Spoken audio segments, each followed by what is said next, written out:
Where'd it go? Okay. Under Charger out. 64. Mine.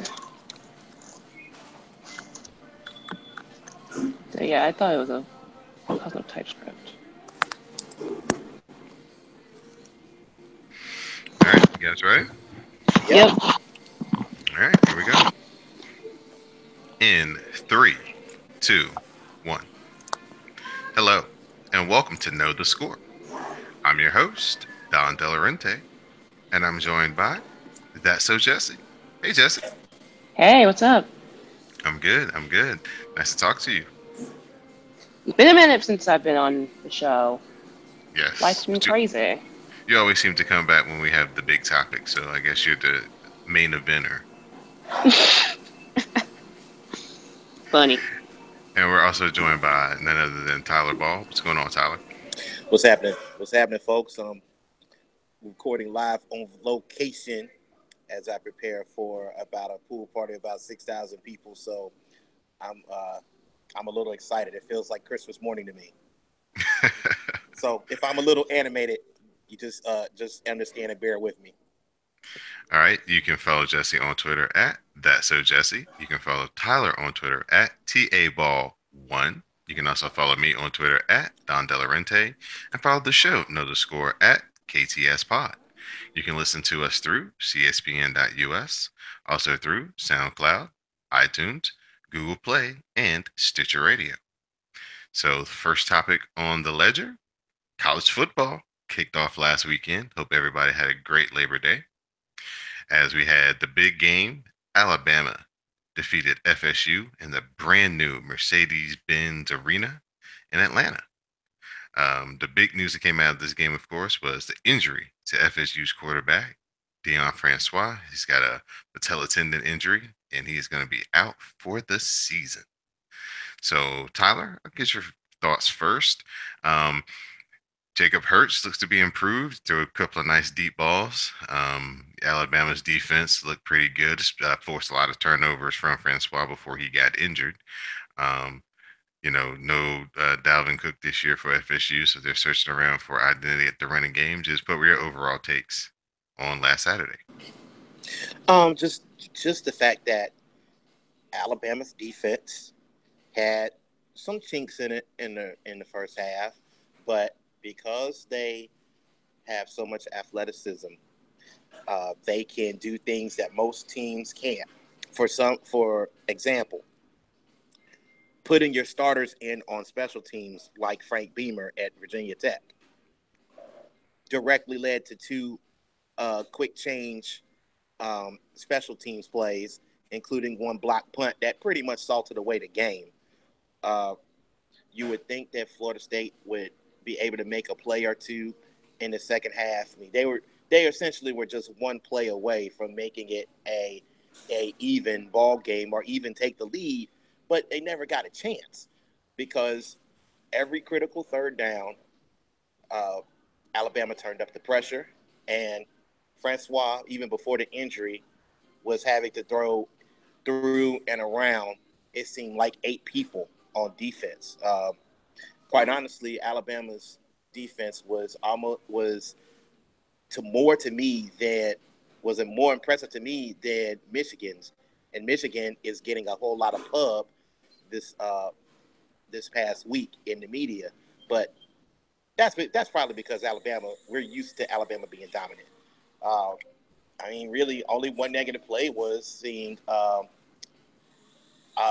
Alabama's all-star corner getting beat on a play where he was just out positioned. Other than that, Alabama played almost as good as you expect them to play. Offensively, Alabama always has a big play receiver.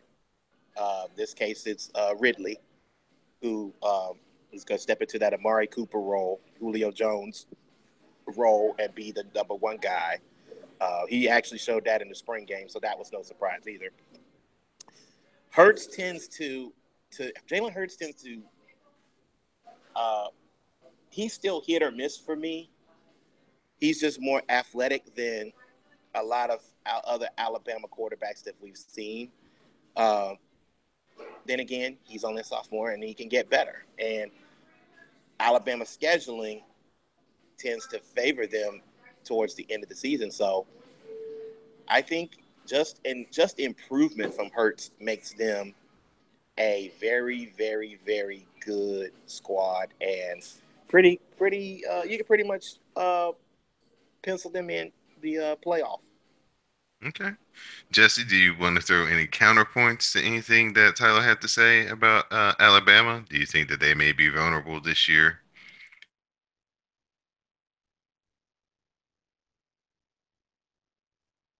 You're still on mute, Jesse. Sorry, let me try that again. 1 second. Okay, let me try that again. So I don't really have any counterpoints towards Alabama per se. I remember watching. It was very defensive. It was a very tight run ship, and as Tyler said, I think they're I mean, Alabama are the ones that I pencil in them in the championship. But in regards to Florida State, I want to bring up kind of the deal of Deondre Francois's injury. Um, they've been building and working to have Francois play, the starting quarterback, and I mean, I'm sure they'll replace, the next man up, all that, but it's kind of sucks that happened to him. Yeah.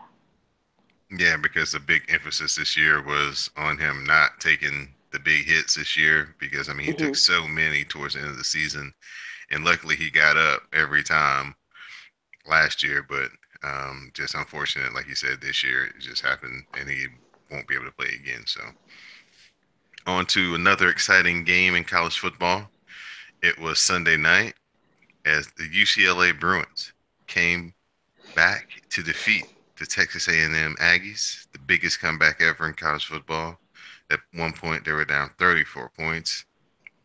It was an amazing, Josh Rosen going back to the days of Dan Marino with the fake spike to get the game-winning touchdown. So, did you guys watch this game live? Did you see these things unfolding?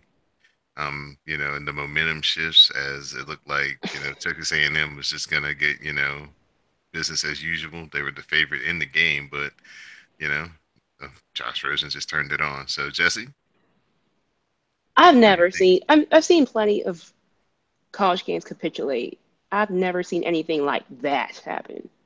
Um, yeah, that's really all I got, and I wasn't able to watch it live. I've seen bits and pieces of it, but you know, it's kind of, yeah, that's crazy even for college football standards. That turns capitulation to go to lose to be down as many points. Even Atlanta was looking at them like, damn, what happened here? Yeah, it was definitely usually BC games that end up 45-44, but they're usually, touchdown for touchdown. They're not one team getting out to a huge margin and then another team having to scrap back to tie it and then eventually take the lead. Tyler, Kevin Sumlin, he was already on the hot seat coming in. The edict was he had to win and he had to win big. He's playing in the toughest, conference in college football. Um, is this basically his swan song right here? The seat went from hot to a very, very hard boil um, after last night, even to the point where uh, his family is receiving threats from the community from the community. Someone sent a letter to his house, similar to Remember the Titans. That's that's kind of that's a whole nother conversation. But sticking to the football field, uh, now he knows what he's up against. He now knows that how hot the CD is, and how people feel that they've spent all this money totally renovating Kyle Field, uh, renovating the facilities, and they want a return on their investment. Of course, that's not to justify the poor behavior, the poor public behavior of not only the Board of Regents, uh, who made a post on Facebook about not renewing Summerlin's contract, but in addition to the letter that some crazed fan wrote in and mailed it to Summerlin's house. So I think that it's another day in college football, unfortunately. But for who is a black coach in the SEC, the microscope tends to get bigger and bigger with every loss, every poor decision. It's unfortunate because he's done a lot for Texas A&M football in his time, but in a results-driven league, it's all about results. And right now, something like what happened on Sunday night just can't happen. Uh, Albeit it wasn't Josh Rosen's great play, that the defensive backs had so many opportunities. They dropped 2 interceptions outright, and then the go-ahead touchdown was off a defender's hands. It was incredible. It was an incredible collapse. Uh, it was stunning to say the least. But I feel for the man, and nobody should go through what being tested as a man. College football is crazy, but no one deserves that. Right, right. Was was our man calling that game, Gus Johnson? I'm not sure who was on the call. But that sounds like Man, a Gus Johnson it game, though. does. It's a Gus. It does sound like the perfect Gus Johnson I game. know it was on Fox, and I know he's, their number one, gun on Fox for college sports. But that just sounds like a game that he would show up at and just go crazy at the end. So, you know, put UCLA back on the map. Got people talking about them. Josh Rosen had kind of been, in the spotlight during the summertime. We talked about his outspokenness, and it kind of died down. But at least now, people can understand that. Yeah, he got the game to go with the big mouth, big shot attitude too. So, one time for him. And next we go to what was rendered as the biggest upset in college football history, as Howard University defeated UNLV. They basically, came, saw, and conquered. They got the $700,000 and they got the win to go with it. So, big time tip of the cap to, you know, black college football. Definitely the talk of, everything that's been going on around the, quote unquote, HBCU ranks of college football. So, Tyler, we'll let you jump in. Notice you're real close to this. And just talk All right. about, if you would have had a dollar, just think if you would have had a dollar on this, Tyler, how your life could be different. A dollar would have um, gotten you $5,500 just on that one game alone. Mm-hmm. I'm gonna. This is one of the craziest situations in HBCU football because number one, you're dealing with a 3-star athlete whose father told him that university. Newton only got 4 scholarship offers, and 2 of them were in the MEAC. Apparently, people saying, why is this game? And the first question after the win and in the media discussion this week was, why did he only get to 4 considerably small schools? And is that he's 5'10", 175 soaking wet. So um, what's interesting enough is Cecil Newton committed his son to Howard University before Howard hired their head coach in Mike London. Mike London is a guy seeking redemption. He was ran off at University of Virginia after very mediocre coaching job there, and he also had some personal issues uh, while he stayed in the Virginia area. And this is really his second chance. And to London's credit, he totally junked everything that Howard had done before and has switched from Howard's traditional pro set offense to a option, a triple option, almost a veer. It's a throwback, and we'll be talking about throwback college offenses in a second when we get to the pro game. But Newton looked like he was the fastest guy on the field. Ended up accounting for well over 300 yards, 190 on the ground, another 140 plus in the air. Uh, whether or not Howard is going to make the leap to being one of the top teams in the MEAC remains to be seen. They have an uber-friendly schedule this year, getting all the big teams at home and not having to play North Carolina A&T. So I've got a feeling that as long as Newton stays healthy, that's a big deal when you're running the option offense. You're going to take a lot of hits.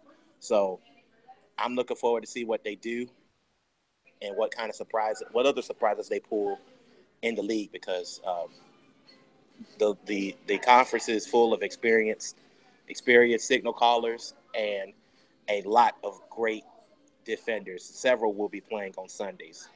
So, great. Yeah, it And was I'm definitely going to be fun. following it for the rest of the season.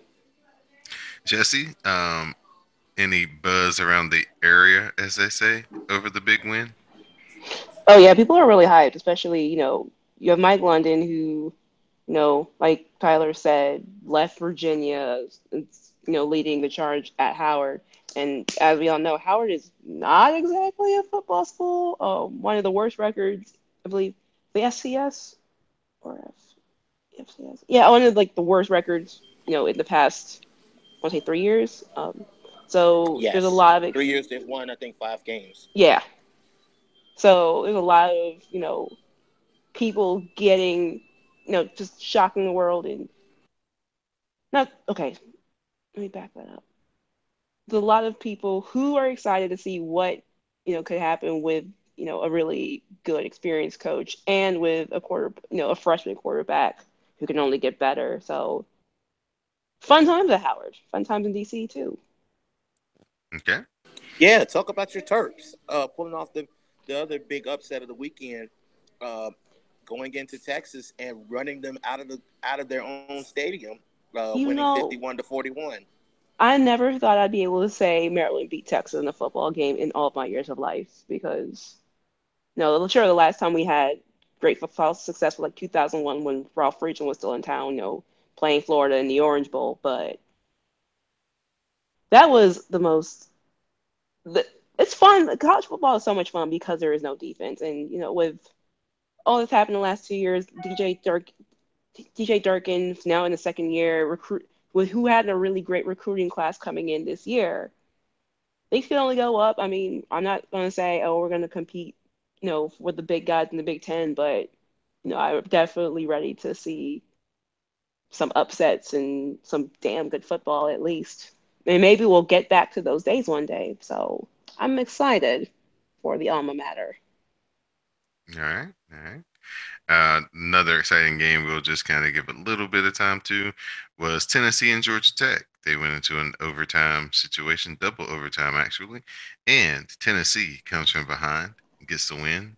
Bush Jones, another coach that's kind of got the temperature, turned up underneath him, figured out a way to, pull one out. It didn't look good. Georgia Tech was running their offense, and their quarterback Mitchell was also connecting on some deep passes. But in the fourth quarter, as Tyler alluded to, when you run the option offense heavily, uh, Tennessee started, getting some good hits on them, and Mitchell wasn't getting up as fast, and actually had to miss a series or two. And of course, Tennessee's defense capitalized, and then their offense, scored touchdowns, and they made the comeback, got into overtime and won because Georgia Tech went for two. That was, very brave of them, and Tennessee stopped them. So, just did you get a chance to see this game on Labor Day night? I did, and I thought I was gonna be like, oh, well, it's another year when everyone's telling me that Tennessee is going to be a great football team. Let's turn this off. I'll wake up, I'll listen to my podcast next morning. I heard this game goes to overtime, and that Texas wins the football well, not Texas, Tennessee wins the football game. So yeah, lots of triple option. They've been playing the triple option since I want to say the beginning of time, but it's really predictable Georgia Tech football that we've all been seeing. Um, Tennessee, Tennessee, Tennessee. What's Ugh, it? Tech ugh. got the Tech was actually a passing school until Paul Johnson got there. Legend in the SES because he ran the program um, at Georgia Southern, just a powerhouse that was right there with Youngstown State and Marshall, and they ran the triple option essentially to perfection. And he brought it along to Georgia Tech. Actually, his old quarterback Tracy Ham also won a couple of national titles at Georgia Southern. So it's been a 15-year philosophy change, but Tech was Tech's history has been, they tend to had some great quarterbacks, but the odd part is you've got they always manage to get a big 6'4", 6'5" receiving threat to go down there and play for them. And you look at the last two pros that they've had, and Calvin Johnson was the greatest to ever do it, and Darnarian McCants for the Broncos isn't bad either. That's just an oddity that I always watch for Georgia Tech is at the receiver position, and Hmm. they have to block too. Yeah, their receivers do become real well-rounded guys because they don't get a lot of passes. They just have to make the most of their opportunities, and they tend to do that. So, just a reminder, this is Know the Score. We can be found on CSPN.us. You can follow us on Twitter at KTSPod. So, we're going to move to our second topic. NFL kicked off. The Patriots hung their banner Thursday night. They had the Kansas City Chiefs in town. Of course, we got all the pageantry. We got to see all 5 Super Bowl trophies. Even Julian Edelman limped out there on his bad knee to hold one up. Robert Kraft, I think he had the new Jordans the retros that are going to be released in February. I think he was Yeah, wearing which those. retros did he wear? I didn't catch the pregame. Yeah, they look like Yeah, the he new unveiled ones. the Stars and Stripes series Right. of Jordans. I think they're the Jordan 30s, or no, the Jordan 31s. They came out with a Stars and Stripes edition, and Kraft, for all of his oddities, is a serious, and I mean a serious sneakerhead.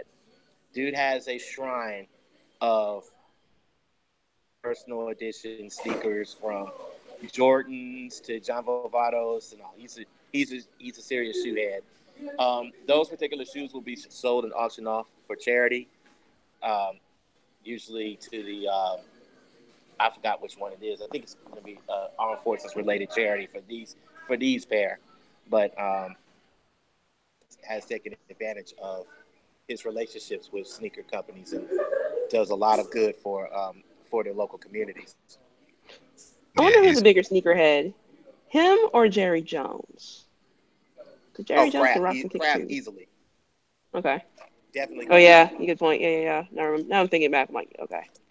Anywho, anywho.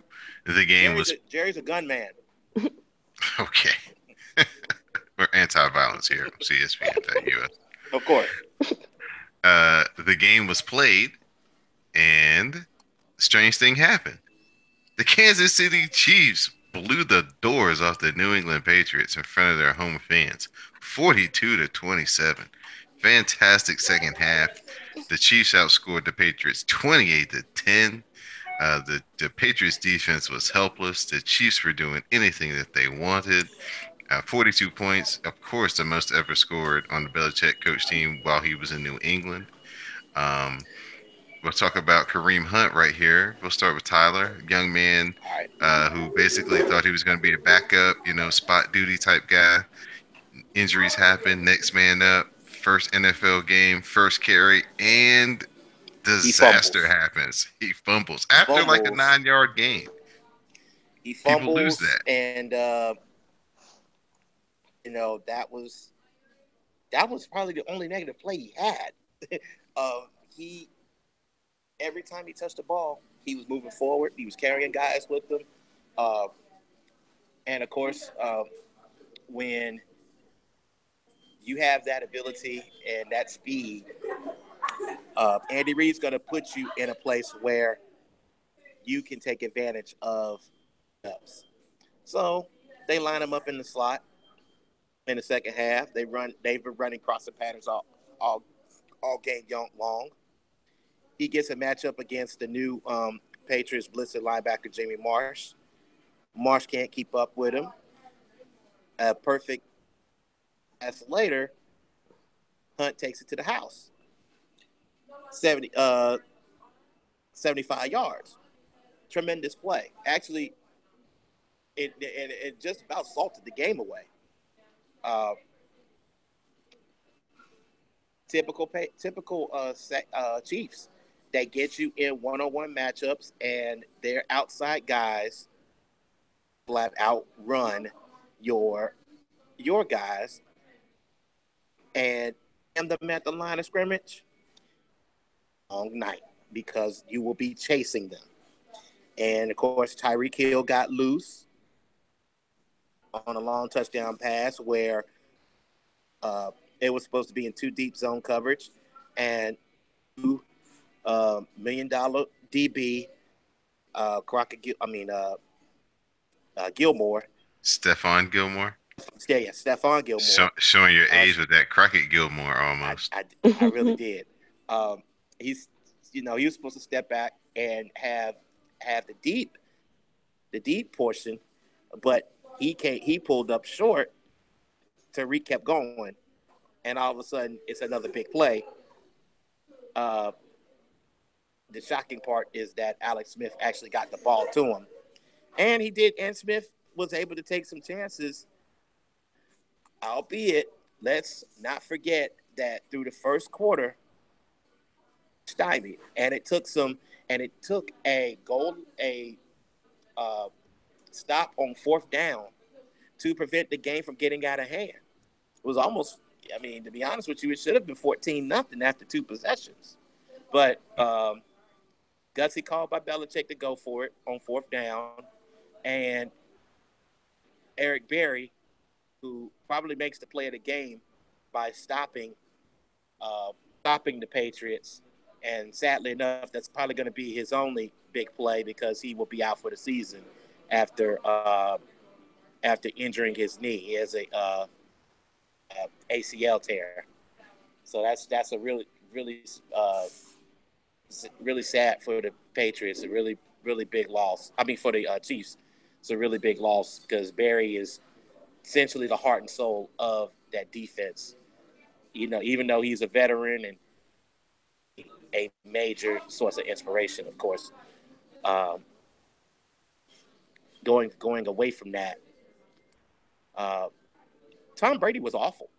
Yeah, that He Jesse. missed 20. He missed 20 passes, and they were all over the place. They were high, they were wide, some were short. Just terrible passes. Yeah, Jesse, have you ever? I mean, I know you're a Baltimore fan. Baltimore does make Tom Brady kind of look average. They have had a track record of playing, Tom Brady pretty well. Bob Sutton, the defensive coordinator of Kansas City, is actually now getting that reputation as being able to kind of play Tom Brady to a level of, you can hold him under 30. That's kind of a good job. 27 points. You can work with that. Um, you know, coming into the game.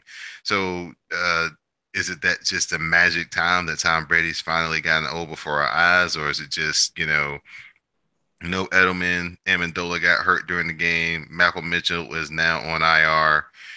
He just didn't have any chemistry with any of the guys that he was working with. You know, Gronk, he dropped a touchdown in the end zone. He missed him high a couple of times. What do you think? Is it just, he fell off a cliff, or just, he's got to get some chemistry with his new receivers? I don't think he's. I don't think it's so much of dropping off of a cliff because if that is dropping off a cliff, let's not forget the last time. Sorry, not in the playoffs, but the last time the Patriots and the Chiefs played each other in the regular season game, we also thought that Tom Brady dropped off a cliff and that he was done for, and then they just happened to go on to Cincinnati and go on to win the Super Bowl. I'm trying to Yeah, remember if that was that yeah, season. that's Yeah, correct. They did win the Super Bowl. They beat Seattle. yeah. So I think it's just Bob Sutton employing the same tactics that teams like the Baltimore Ravens have employed on the past with Tom Brady and just you know rushing him onto the quarterback and just giving Tom Brady no options to throw it to anyone. So sure, they're going to retool and they're going to go on and have a pretty damn good season like they will, but it's a blueprint that teams can and have used to beat the Patriots. So Uh, some stats. Just Kareem Hunt, excuse me, had 238 yards from scrimmage. The most for a rookie in his first game ever in the NFL, of course. Alex Smith, 368 yards passing, 4 touchdowns, 2 of those over 50 yards. As we stated in our NFC West preview, Kansas City wanted to be a more vertical passing team this year. So far, so good. So let's talk about the way that Andy Reid deployed his offense. Um, we've been saying nobody wants to run a college style offense. Well, Tyler, I think we saw a whole bunch of college style offense. We saw some speed option. We saw some, triple option. We saw some wildcat. We saw some pistol. We saw some diamond. We saw some just, all kinds of variations of formations. Something that was very maybe caught the Patriots off guard. They weren't expecting so much. I guess we'll call this an exotic look from the Chiefs. I know you've been a big proponent of somebody being able to implement this into the NFL to help young quarterbacks out. But if we go back and think, Alex Smith is the original OG of the read option quarterbacks. He's the first quarterback that Urban Meyer had when he started getting into, the talk about being an elite coach in college football when he was at Bowling Green. So just talk to kind of how Andy Reid is progressing maybe football in a way that Chip Kelly failed to when we thought that Chip Kelly was going to be the mastermind behind the quote unquote college style offense. The difference between Chip Kelly and what Andy Reid's doing is that the talent necessarily didn't fit what Kelly wanted to do. Kelly has good concepts and good ideas, able to have the pieces that fit. And Andy Reid has decided to not only go with one philosophy, he's sticking to it, and it works. Go ahead and take the fast guy.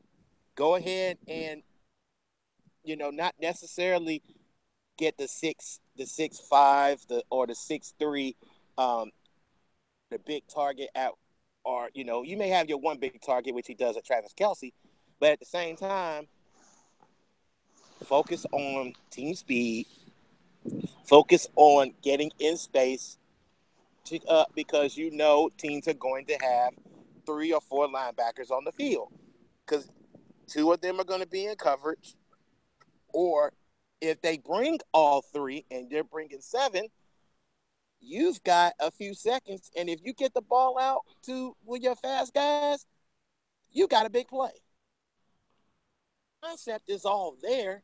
It's just a matter of executing it and hitting 1 or 2 of those big plays. Kansas City hit 3, and they win going away.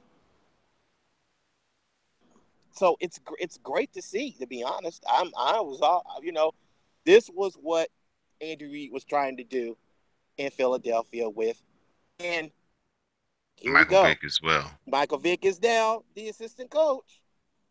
You might, even though he's not running, he's seeing things that Andy Reid is trying to do, and he's seeing the mismatches. So maybe Vic can have some influence on Alex Smith and make him a better quarterback.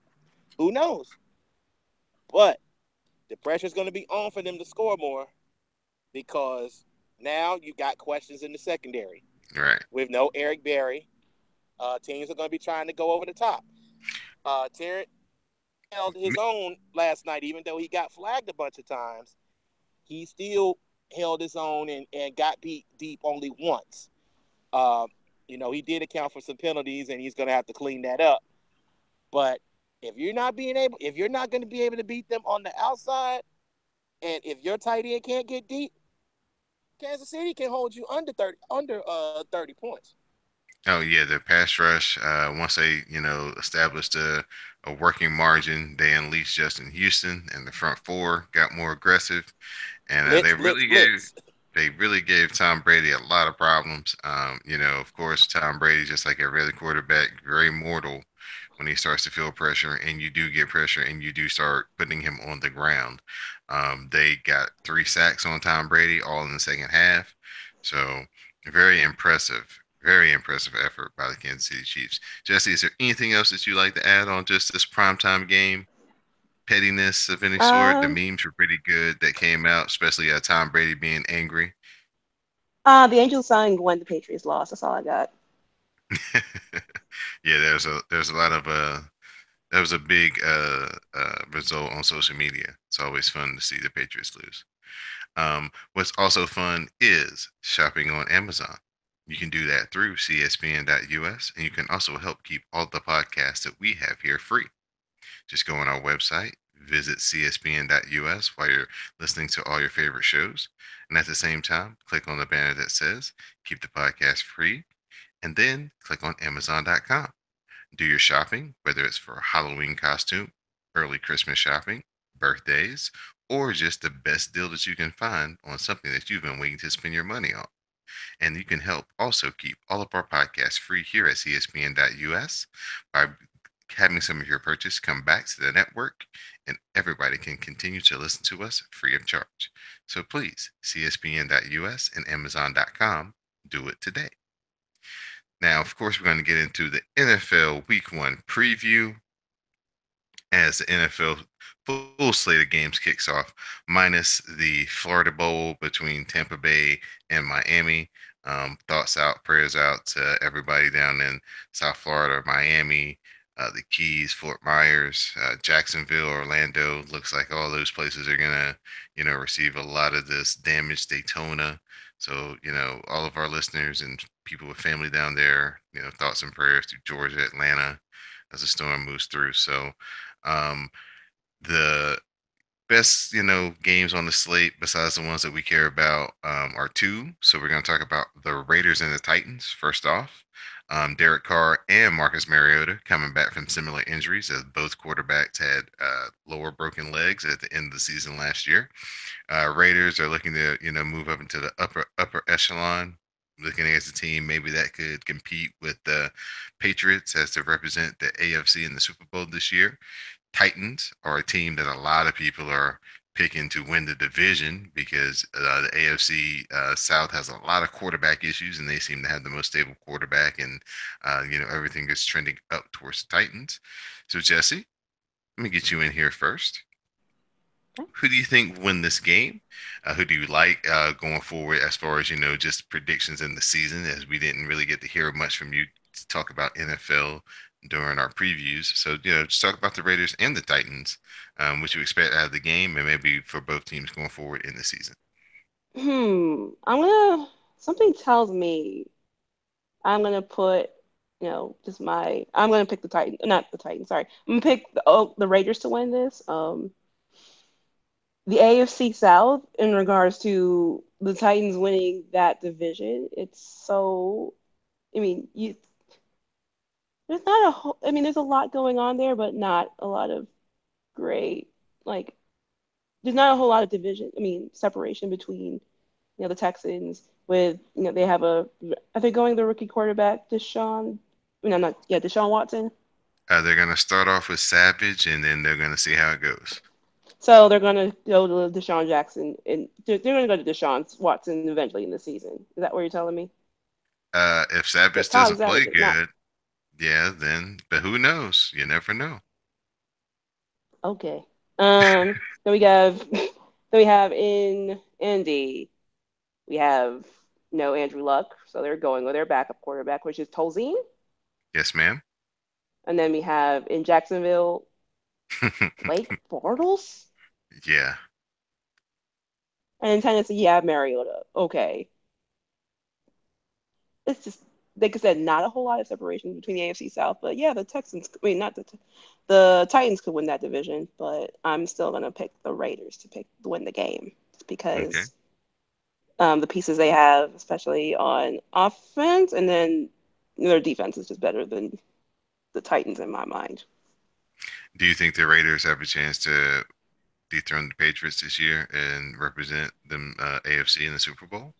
Oh no, no, no, no, no, not on that level. I mean, they'll be good, Okay. but I don't think they're gonna like. Oh yeah, they're gonna be the ones to take them down. Maybe they could, but I'm not seeing it. Okay. Tyler, we're gonna talk to you about the Seahawks and the Packers.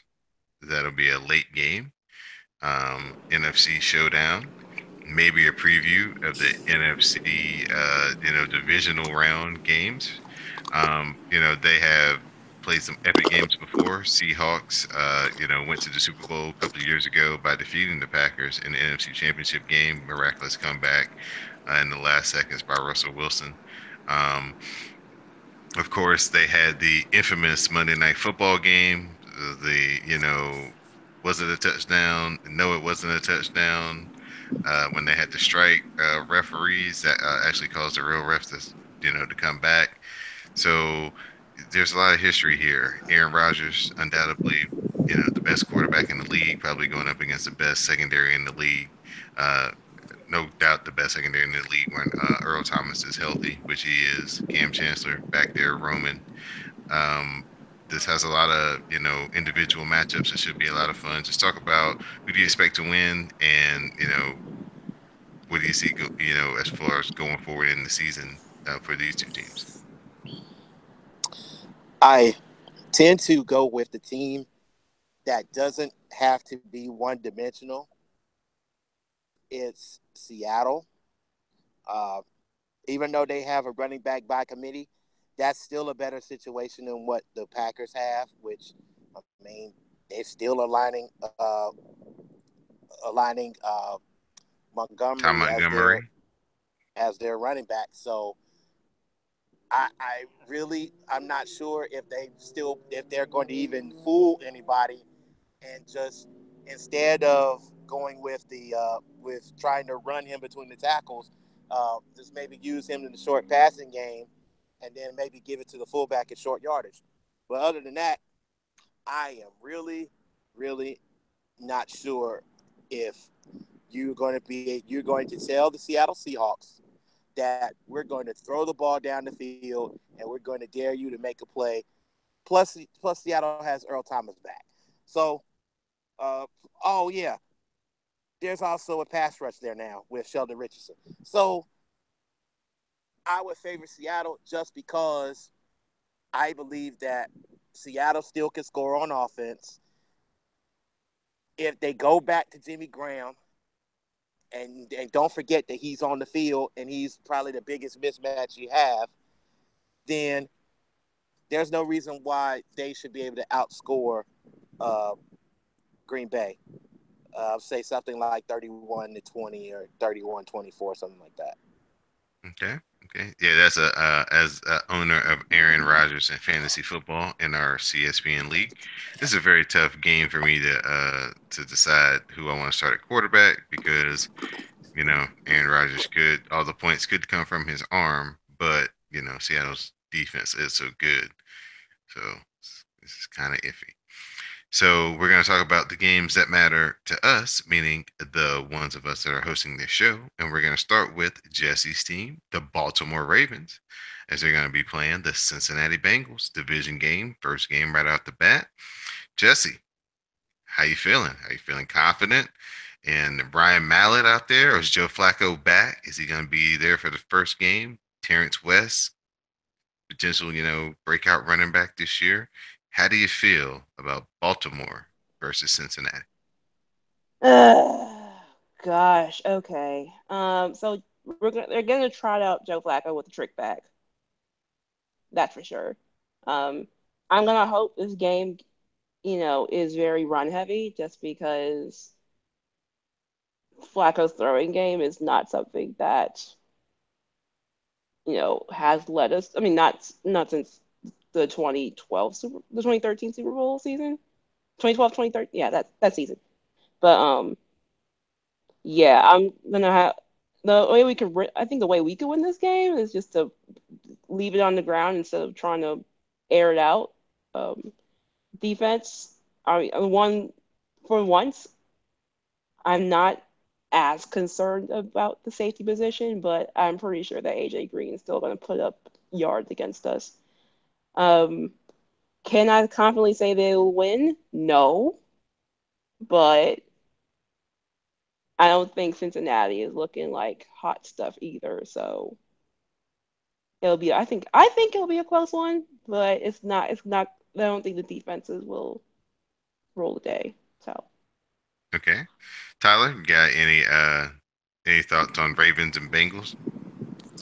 Um, I think you just throw the ball to AJ Green, let him have his way against Baltimore's defense. But you need to try not to try to throw 60 yarders, but you need to throw just 15 to 20 yarders and stretch their defense out and not focus on trying to make trying to put your quarterback on the ground. Give them something to think about. Use your backs. Uh, you got a decent stable. You got hopefully you get a healthy Gio Bernard back. You get after a lackluster season, you get Hill back, and you run those guys, and now you got a new threat in Joe Mixon. Uh, Mixon is your he's a dual threat type runner. He can catch. He can also do some things if you line him up between the tackles and let him go at it. So who's going to be the every down back? Um, I think Cincinnati should settle in, and mix in some play action and keep Baltimore's defense on its toes. The only way Baltimore can win this would be if they force some Andy Dalton mistakes and capitalize on the shorter fields, because I just can't see them having to go long drives and beating the Bengals, who Okay. still are a solid defense. We'll transition to my favorite team, the Washington football team, versus the Philadelphia Eagles. Coming in, the Washington football team, 5 in a row versus the Eagles. Kirk Cousins, personally, 4 in a row. Things working against us. Jay Gruden, 0-3 home openers as Redskins coach or Washington football team coach. New receiving core, no longer with Pierre Garcon or Deshaun Jackson. Now we're stepping in with hopefully Doxson and Terrell Pryor. Um, Eagles defense really scares me because they're fast and they got a quick defensive line. Really gives Washington football team offensive line a lot of trouble when it comes to pass protection. Our biggest advantage in this game would be to run the ball, just like last year in the second game, where Chris Thompson basically took over the game, got 2 long touchdown runs. Robert Kelly, not that Robert Kelly, um, had a nice couple, touchdown run and like 90 yards. So that was probably be my key to the game. If the Washington football team can get 90 yards rushing or around there and have the attempts, Jay Gruden is known to abandon the running game for the passing game when things don't work early. But I think in this game, he will be best advised to just kind of stick with it, even if it's not working early. Help Kirk Cousins get some play action passes and see if Terrell Pryor can get down the field. And Jordan Reed can work the middle of the field, and they can get some big passing plays. That's kind of be my big thing. Just can they hold on to the ball on offense? And defense, can we get the quarterback on the ground and get off the field on third down? Looking to see our linebackers make a lot of plays, a lot of tackles, especially Zach Brown, new addition in the middle with Mason Foster, kind of changing up our middle linebacking crew. See if Junior Gillette can provide some third down pressure, and the big guy, Jonathan Allen, see if he can provide some pressure from the defensive line. That will help a lot to see if we can get Carson Wentz and these guys off the field. So Tyler, I know you're a fellow NFC East follower. So, what do you think about this game outside looking in? You're right. The Eagles actually got better on defense in the offseason, getting a heck of a trade to upgrade their secondary uh, with the Rams. So it's one of the sneakiest um, things that of improvement in the NFC East is the Eagles secondary. I think they're going to be much better than advertised. I still have pause when I think about the Eagles and their offense because they're coming off a year where they had worst receiving core in the league. Now they did attest that with an upgrade, Jordan Matthews, which made Nelson Aguilar the guy, along with the new number one is Alshon Jeffrey. Jeffrey has fared well as a number two, and now he's going to be the big target. The question is, will Nelson Aguilar flourish when he gets his one-on-one matchups? Because he is a borderline bust as of right now. So, uh, that being said, Carson Wentz now has 2 targets. I hope that he will continue to improve as I personally have to root for him because he is an FCS guy. Even though he came from the best FCS team to play over the past 10 years, plays well. That gives teams, that gives scouts uh, other directions to look as far as quarterbacks. And I think the NFL needs all the talent it could possibly get at the position. And some of his talent isn't necessarily at the BCS level. Um, that being said, tight end that I like. I wish that tight end was a few miles southeast in Dallas, but uh, he has 3 guys to throw to. Um, Philly's got to get better on the offensive line so they can run the football. Uh, but I personally believe this game will be won by the first team who scores 3 touchdowns. Uh, both teams will struggle to score against each other, and I think that whoever, uh, obviously, the turnover battle is going to figure out because this game's going to be close. So whoever can force turnovers will likely win. But I'm going to consider the Eagles 21-20. All right, Jesse, any thoughts on the Washington football team in Philadelphia before we move on? I'm gonna also go with Philly just because the Washington football team looks a mess. Um, you have a quarterback who is eh, but also makes really stupid make decisions on the play, and sometimes can't check down the ball. Philadelphia's defense got better, and I guess another year out of Carson Wentz, if that matters for anything. So, yeah, I'll take Philly to win that game. We'll see. We'll see. Now we're going to move on to the prime time matchup on Sunday. The Dallas Cowboys, represented here by Tyler Ball, versus the New York Football Giants. Last year, this was a great opening night game. New York Giants, with the aid of a little bit of mismanagement of the clock by the Cowboys, snuck out the win. Tyler, Ezekiel Elliott looks like not only he's going to be playing this game, but now he has been filed a restraining order and an injunction, and it looks like he might get the whole season now as the NFL continues to bungle his suspension and how they're handling his domestic violence case. So keeping it to football, how do you feel about your chances now that it looks like Odell Beckham may be 50-50, but I'm pretty sure by the time 8:30 rolls around, it'll be 90-10, if he's going to play or not.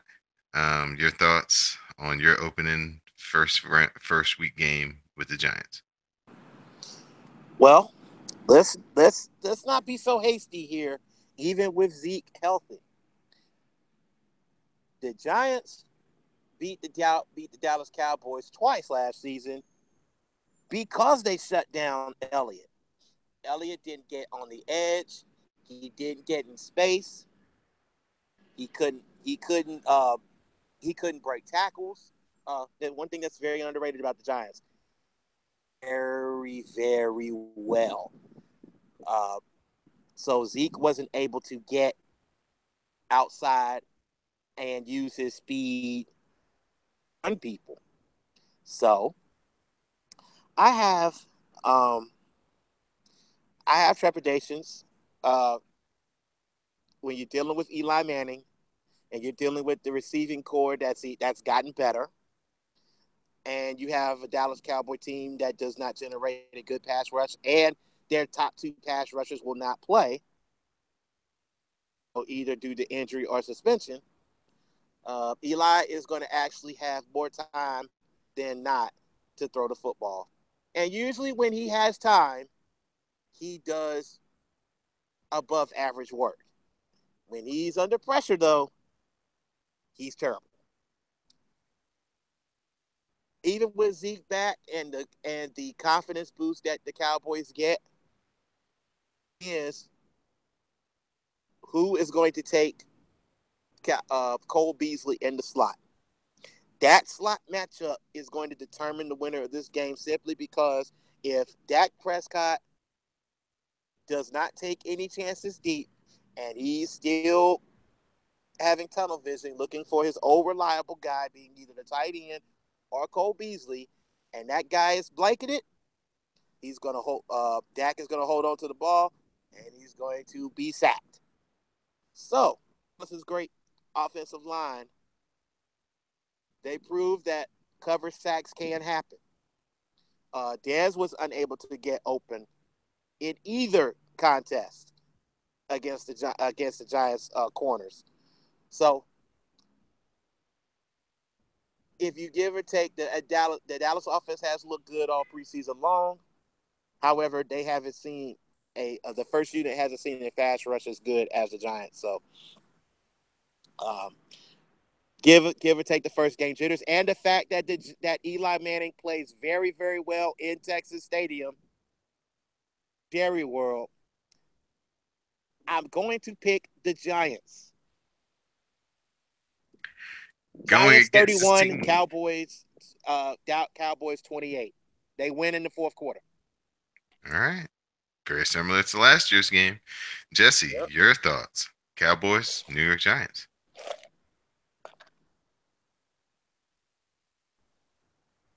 Jess, you're on mute. Sorry about that. Yeah, I'm gonna go with the Giants in this game as well, just because. Why am I going with the Giants? I mean, my gut says to go with the Giants. That's all I got. I don't have any like deep down analysis for this game, but my gut says Giants, so I'm gonna go with them. Yeah, they've had a very good, as Tyler was saying, they've had a very good track record, especially in Texas here lately with Eli. This has been the opening night game. I think the last, no, 2 years in a row, but I think three, and I think the Giants have won the last two. So, Four out I of the past 6 years, and Giants have won three. yeah, it's very leaning towards the Giants very heavily. The trend is anyway. Like Tyler was saying, the Giants' defensive line is very good. Their secondary, especially now with Landon Collins, turning into one of the better defensive safeties in the league. He can catch the ball when it's thrown to him. He can return it for a touchdown. He's making a lot of tackles. They've got Janoris Jenkins on the outside, locking up your best receiver. So they're going to be very formidable on defense. I don't think they're going to allow a lot of points unless you can somehow run on them because their linebackers may be their weakness right now on defense. As far as the Cowboys go, like Tyler was saying, it's all about Dak.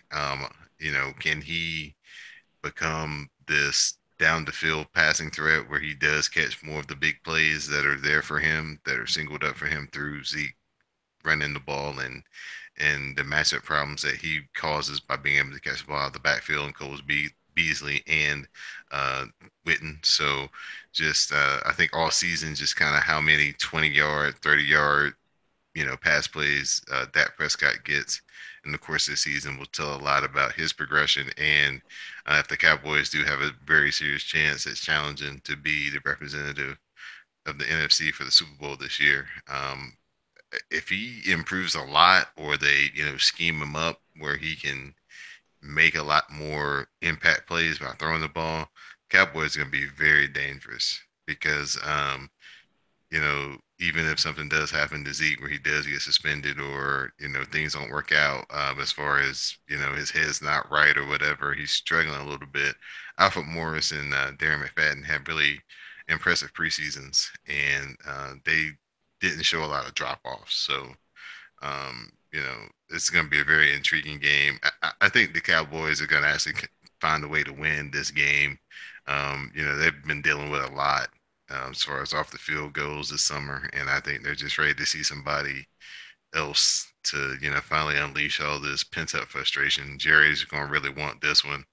National TV, kind of stick it to the league after kind of what they did to him with the Zeke thing. So I'm going to go to reverse of what Tyler said. I'm going to say the Cowboys are going to be the ones put 31, and the Giants are going to have 28. So those are our thoughts on the just big games weekend, opening weekend of the NFL. Good luck to everybody this season. Hopefully nobody gets injured.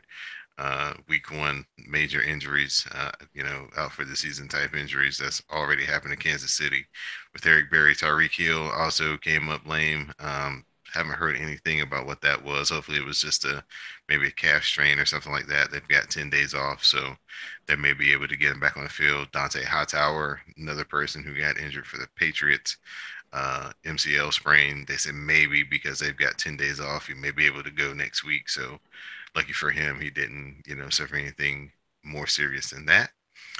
So at this time, I'm going to open it up to Jessie for her final thoughts. Sure. First of all, my thoughts to those in Florida who are battering down and getting prepared for Hurricane Irma as it strikes. As for sports relating goings on, I think it's going to be sad to say this, but Maryland might be the only team that I support who won't disappoint me this year. So this is a new one for me. Um, yeah, I don't really have anything deep or introspective to add here, but I just had that thought and I wanted to let that out. Blessings come in all shapes and forms, Jessie. I don't know about that right now, but hey, good times. Tyler, your final thought? I just want to give attention and thought to the folks that are in Houston, Miami, the Caribbean islands, and all those families that lives have been completely changed by the aftermath of these back-to-back hurricanes that have affected communities. My family has been affected by hurricanes before, and that that's a life-changing experience. Um, and my thoughts and prayers are with them all. Uh, if you want to contribute, donate wherever you can. Just do what you can, and be there for the people that you're in contact with. Check on your folks. Um, Sports wise, give a shout out to our producer, co-founder, Classic. He wanted me to mention this. I was able to talk with Stephen Gaither, who is the head of HBCU Game Day. The CIAA, or the Central Intercollegiate Athletic Conference, a Division II league that is historically HBCU centric. They do have one. Uh, they will have one institution, Catawba, that is predominantly white. However, uh, the athletic directors have agreed to cancel the visitors portion of the halftime quote unquote battle of the bands to speak, as the NCAA has put in stricter guidelines for halftime. This is unfortunate. Being an HBCU football fan, the HBCU bands provide a unique experience for and they're a very important form of entertainment to HBCU football games. Uh, Fans look to see if their alma mater's band brought it against the visiting teams bands when they showed up. To not have the visiting band play is a travesty. It is you're robbing the experience of the paying public for people who came to see the bands. Even though some visitors bands are worth the price of your attendance. I know the game. I know it's a football game, but that experience, which is very unique to HBCUs, is exactly why the games are considered as special as they are. Uh, for those kids going on the road and being at your best to show against the home team's band is almost like competing as an athlete yourself. You train hard, you put in the countless amounts of hours to being a better instrumentalist, and you want to perform. Taking away that opportunity to perform is it's robbery, and it's very unfortunate because you want to put a time limit on entertainment. I believe it's wrong, and I believe that you're taking away from the HBCU experience, which is one of the most unique experiences in all of college football. All right.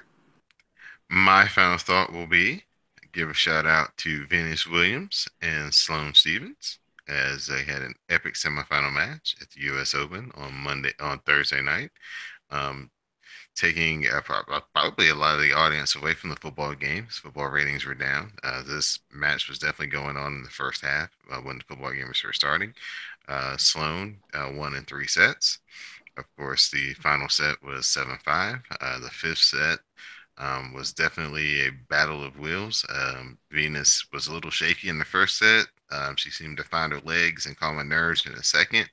And then the third, was just a dogfight. And Sloane with maybe the little younger legs and, just kind of won the war of attrition. But definitely give a tip of the cap to Venus. Definitely a good effort. And, she was definitely the sentimental favorite to win this match. Everybody was pulling hard for her at the court and on social media. So, um, just going to be first time um, women are going to be in the finals and it not be Serena or Venus at the U.S. Open since Lindsay Davenport, I think. So, just kind of speaks another, tip of the cap to the Williams sisters and just their dominance overall. So, good luck to Sloane. I think she's playing Keys. I think it is Tyler, right? Yes, Madison Keys Yeah, versus Madison Sloane Keys. Stevens. Yeah, that's the Hmm. final, and that is so. Good luck to both of those young ladies. Kind of new faces in tennis. It's always fun. When you kind of maybe not a changing of the guard. Just Serena wasn't able to compete, so maybe they're just borrowing the crown for this year. I guess we'll say. So good luck to them. And for Jesse at That's So Jesse, and Tyler at TA Ball One. I'm Don Delarente at Don Delarente, and now you know the score. Bye, everybody.